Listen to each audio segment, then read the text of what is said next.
Notre rubrique du week-end, les petits plats dans l'écran. Aujourd'hui, on va s'intéresser à une plante que nos voisins allemands aiment beaucoup, assez méconnue en France, en dehors de l'Alsace et de la Moselle. C'est le réfort, un légume racine, cousin du wasabi, qui pourrait voler la vedette de la moutarde en cas de pénurie. Voyez ce reportage de Caroline Arnold et d'Anna Strobel. C'est un légume racine, inconnu de bon nombre de Français. Un condiment pourtant incontournable sur les tables d'Europe de l'Est, d'Allemagne ou de Grande-Bretagne. Le réfort, sa saveur piquante et poivrée, est aussi ancré dans la culture alsacienne, où il vient relever de sa puissance plats traditionnels et recettes plus contemporaines. Et justement, en ce mois de novembre dans le nord de l'Alsace, la récolte a commencé. Un travail long et difficile, encore réalisé principalement à la main, pour pouvoir sortir le réfort de terre intact. Voilà, c'est ça le réfort. Donc toujours un peu dans la terre, parce que c'est une racine. Et donc dès que c'est sorti de terre, ça commence à se dessécher. Longtemps, cette racine était ici cultivée dans les potagers familiaux, puis râpée pour agrémenter le pot-au-feu dominical.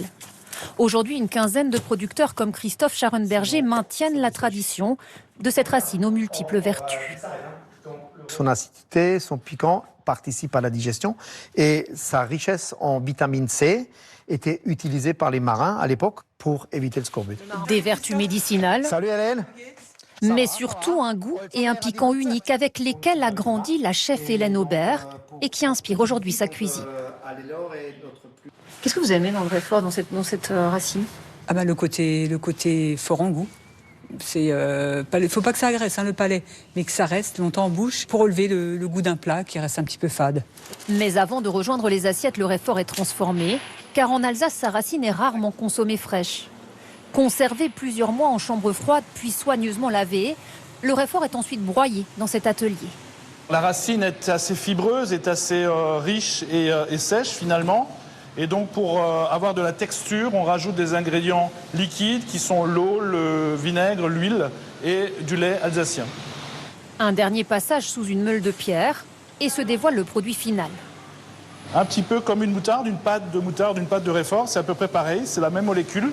Et c'est ça en fait qu'on ingère de manière naturelle et souple pour l'accommoder à d'autres plats. C'est quelque chose de très agréable, c'est très volatile, ça monte vite dans les naseaux. Une force aromatique que dans sa cuisine, Hélène Aubert a appris à maîtriser. Ce jour-là, elle nous propose une recette de saison. Une choucroute cuite lentement avec du lard fumé pour le goût. Donc là, on va rajouter le vin blanc. Là, j'ai pris du Riesling.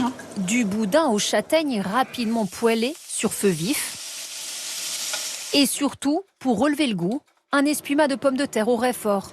Un mélange de lait chaud, de beurre et de pommes de terre écrasées en purée.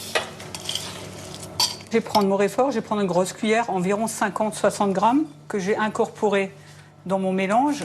Il faut vraiment trouver le juste équilibre. Le réfort, il faut qu'il revienne en dernier en bouche et qu'on reste sur ce goût de réfort.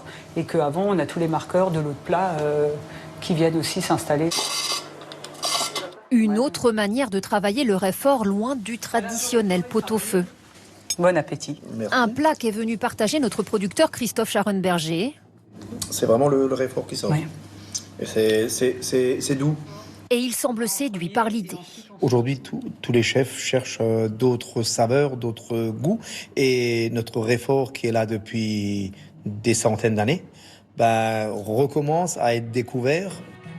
Le réfort alsacien espère ainsi conquérir d'autres contrées, d'autres papilles ailleurs en France et s'installer durablement dans nos assiettes.